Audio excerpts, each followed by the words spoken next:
Cool, welcome, Pulse 88, your boy Pavlos in the building. And I tell you what, it's one of those legendary moments right here, right now, in London, UK. I've got to give these guys a bit of a build up to this one, because I want you guys to introduce yourself in here, right now. So, who do we have in the building? What up, y'all? This is Q. Hey guys, I'm Mike. Daron. Slam in the building. We're 112. We're 112. Pulse. Guys, what are you doing over here in the UK right now? Man, we're here. We're on a part of a tour. It's Kings of R&B tour. 112. Drew Hill. It's Genuine.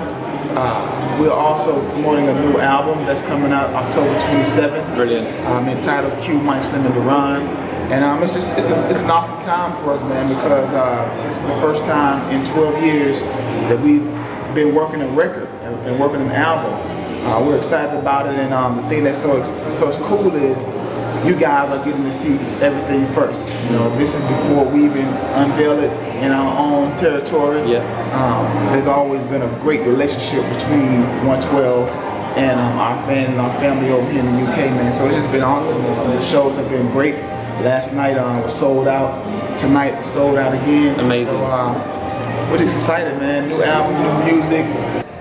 As it's evolved now, the time and everything from back then, to now, there was a big gap in between.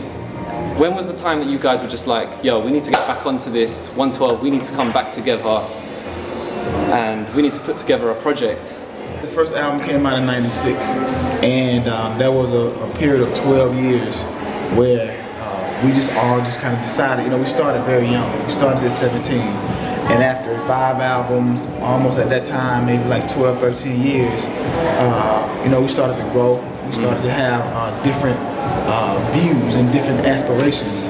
So respectfully, we gave each other the opportunity to do whatever we wanted to do individually. Right. And at that time, you know, that was everybody just kind of diving in whatever their interests were. And the fans really spoke. The fans, you know, in a way that only fans can, you know. They loved the fact that, you know, Slim was doing his individual thing, I was doing mine, Mike and Daron, but it wasn't 112. Yeah. And we just came together last year and said, you know what, guys, it's been long enough. Let's give the fans what they want. And I think for all of us, it was time for ourselves. We needed it, we wanted it. Yeah. It was just a matter of when all of the lines aligned themselves. Because the thing about 112 is, when we lock in, that's when the magic happens. If 2 is committed, 2 is kind of half in, it doesn't work. If it's 3 and 1, But when all 4 of us actually lock in, man, it's an amazing sight. And this past winter, we all came together and said, you know what?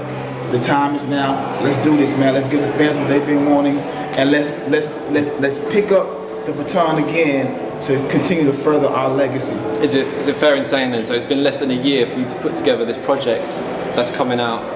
Yeah. Yeah. We started about last winter, kind of went silent for a minute, and then we picked it back up around April. That's so from April to about now, yeah. Definitely. 3-4 months, yeah. It's nice for R&B to see again a boy group. Yeah. Am I right in saying that? Oh yeah, Yes. definitely, definitely. Because, you know, there's not one that does it, none exist. And for like the generation of like, say my sister and everything, or the millennials and everything, they don't have anyone to look up to. Exactly. As a boy group, everything's very individual. And you know what, 112 being trendsetters, pretty much. Like every time we came out, even from day one, you know what I mean, we were always doing something that was probably ahead of its time or whatever. I mean, at this time, I think this was like perfect opportunity. Yeah. Where there are no boy band groups or even girl band groups.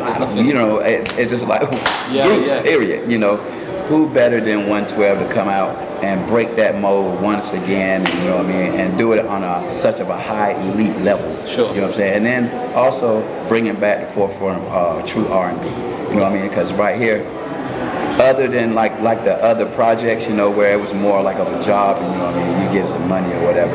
This one right here is more for the culture, where all of us are very set financially, or you know what I mean, pretty much. So it's not like one of those situations where, you know, you're thinking money, and then you know, this one right here was just like, what are we trying to say? What are we trying to accomplish? This one right here, we wanted to show through all of our talents, and coming together and showing people like I know what the new school R&B music sounds like, but sometimes you have to remind me. You know what I mean? And you hit on the head, like the new art, the millennials. Like when I asked my sons, who are now were our age when we first came out, I asked them, who do you consider R&B? They named Future and Drake. And and for me, when they said that to me, I stared at them for about 5 seconds. I probably called Mike. I said, "Yeah, I'm down. I'm ready to roll. I'm ready to go. I'm ready. I'm ready." No, but please, like many times I've had the conversations of like comparison of artists from back in the day to now. You guys as 4 strong singers as well. Don't even get it twisted. You're a group, but everyone has a huge impact on the group equally. And it's what's interesting now is that you have singers that want to be rappers. Yeah, it is kind of weird. Hey, have you touched on rapping? Maybe on the Na Na Na track at the beginning, no? No, I mean, we a chant, I guess. Yeah, more Right at the beginning. never really. That was a bit of a hype. Not in the sense of a cadence, is where you're starting to think that you should be on the cover of XXL. Yeah, you know what I'm saying? I wouldn't know the first thing about rap, bro. I sing. The record label that you guys originally signed to, which was Bad Boy Records. Yes. Yeah, which at the time and still now is an iconic thing. At that moment, you had other groups popping up around you as well. But as we said, it's like that was a prime time for groups, and it was amazing.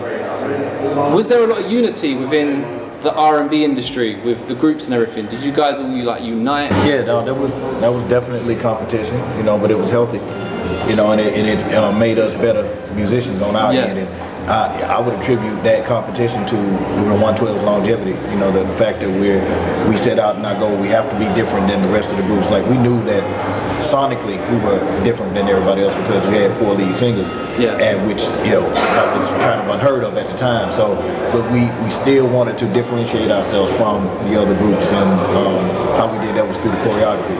Yeah. And we decided to take on the mantle that New Edition and Four Tops and Temptations and all them cats did, and they really put choreography right along with the singing aspect of it, and just make that a part of our repertoire, not just something that we do occasionally, but actually a part of who we are.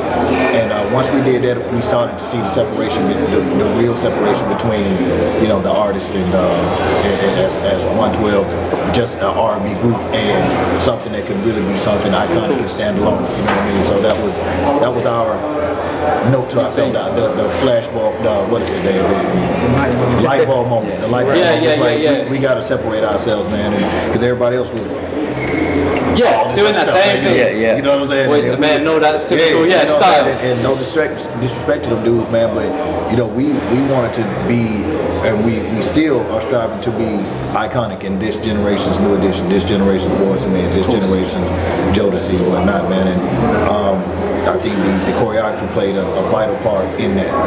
We're still able to stand the test of time. Like, for us to be as old as we are now in the game, 20 years in the game, and still be able to do it, man. It's like that's a testament to these knees, bro. You know what I mean? So with the shows now, you're doing your choreography and everything with the shows now and everything? Yeah. Kicking it on the stage and everything? Same choreography 20 years ago. That's badass, man. That's dope. Yeah. And then, how are you finding the perception now with younger people coming in? Are you seeing from the crowd like different age groups coming in and everything? No, we got different age groups, and that's a great thing about 112's music is like it transcends time. Of course. You know what I mean? For you being a testament of yourself, for our music to be out when you were 4. Yeah. That is crazy. You know what I mean? Because it's like, that's something. When you think about stuff like that, and you're like, I still look good, bro. You know what I'm saying? Like, don't cry. You know what I'm saying? Exactly. Nah, man, nice. Yeah, stuck that one right on there. But yeah, man, the music, you know, our goal was to set out to transcend time, man, and what we are, Slim, we say it all the time, from 8 to 80.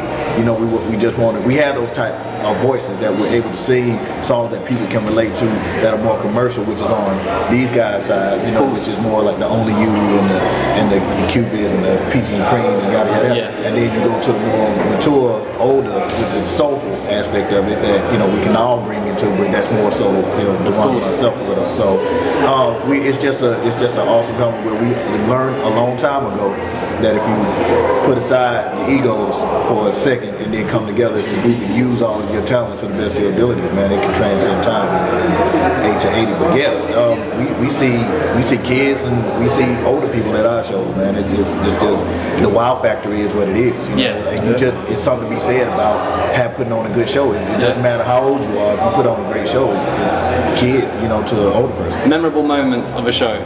We've got to wrap up, but like memorable moments. Do you have any moments like that spring to mind and you're like, that was my favorite show? So listen, I was asked about most embarrassing moment earlier, so I'll say this now. We were doing the show, and if we had this move on anywhere, we had to go down and lean this way. My pants ripped. Oh! In the middle of a show. Nice. On a national television. Oh! It was on TV too. Oh, okay. You should have started with that bit, and then right, okay, yeah, right. Another memorable moment, I guess, being on the stage with Sting, you know, what I mean, for the Grammy. Amazing, man. Yeah, so that was pretty. Winning the Grammy. And winning the Grammy too. Yeah. Well, let me not forget that part. Yeah. Don't get it twisted. Yeah. These guys are Grammy award winning, and that was I'll Be Missing You as well. Yeah. I'll be missing you. I know one is good when we're shooting Only You remix when we completely shut down Times Square. Yeah. You know what I'm saying? So it was like us, Biggie, Mace, you know what I'm saying? Puff, Total, everybody was out in the middle, everybody was going slap crazy. So like the energy you saw in the video, it was real. It was that. It's like a movie, man, when you see it. You go back, man, look at our eyes, man. We so wide-eyed, man. We like, bro, what is going on? It's crazy, It's crazy, like, you know. No, for real. kids. No, 112, you guys have been absolutely brilliant. I appreciate it. No, love guys. Thank you for coming through. Plug the album, the single that's coming out. Yo, I listened to the album yesterday. Yes. My Love. R&B guy, Yeah, that one grabbed me. I was like, yeah, that's my tune there. Yeah. But plug it all so they all know, and all the social networks and everything as well, man. Okay. Well, again, this is 112 Q Mike Slim and Daron. Our current single is entitled Dangerous Games. You can pick it up on all digital platforms, iTunes, Amazon, and the like, etc., etc., etc. Our album, Q Mike Slim and Daron, will be out October 27th. You can find us on, I take it that's somebody's, somebody's birthday or something like that, or something awesome. But October 27th is the date of the album release, and you can find us on social media, the official 112 on Instagram, for all dates, for all anything 112. The official 112. Amazing. Thank you for passing through on Pulse and everything. Thank you, my brother. Yo, tonight, kill it again. Yes, Oh, yeah. The rest of your UK tour. Yes, sir. Oh, Bless yeah. up. We're out. Peace. Pulse.